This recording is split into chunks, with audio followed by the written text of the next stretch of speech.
Esther chapter 8. That same day King Xerxes gave Queen Esther the estate of Haman, the enemy of the Jews.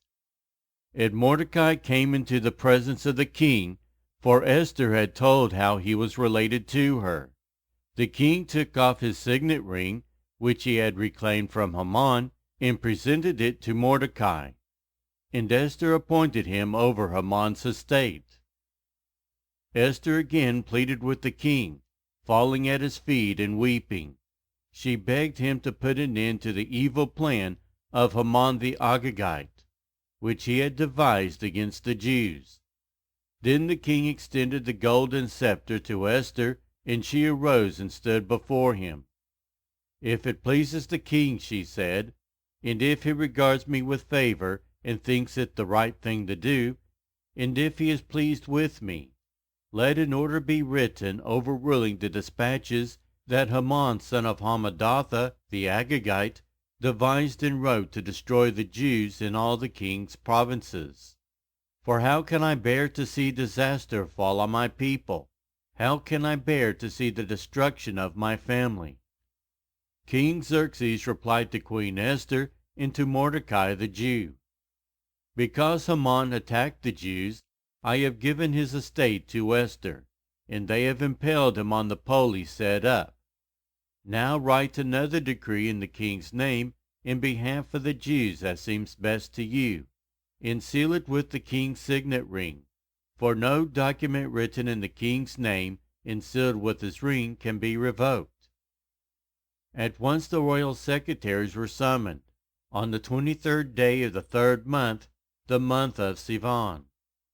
They wrote out all Mordecai's orders to the Jews, and to the satraps, governors, and nobles of the 127 provinces stretching from India to Cush. These orders were written in the script of each province, in the language of each people, and also to the Jews in their own script and language. Mordecai wrote in the name of King Xerxes, sealed the dispatches with the king's signet ring, and sent them by mounted couriers, who rode fast horses especially bred for the king. The king's edict granted the Jews in every city the right to assemble and protect themselves, to destroy, kill, and annihilate the armed men of any nationality or province who might attack them and their women and children, and to plunder the property of their enemies. The day appointed for the Jews to do this in all the provinces of King Xerxes was the 13th day of the 12th month, the month of Adar.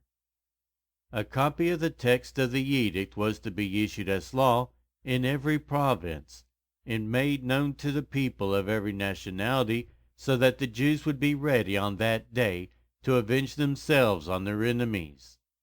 The couriers, riding the royal horses, went out, spurred on by the king's command, and the edict was issued in the citadel of Susa.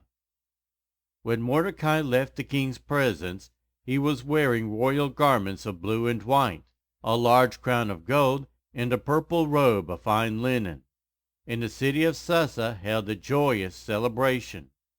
For the Jews it was a time of happiness and joy, gladness and honor. In every province and every city to which the edict of the king came, there was joy and gladness among the Jews, with feasting and celebrating. And many people of other nationalities became Jews because fear of the Jews had seized them.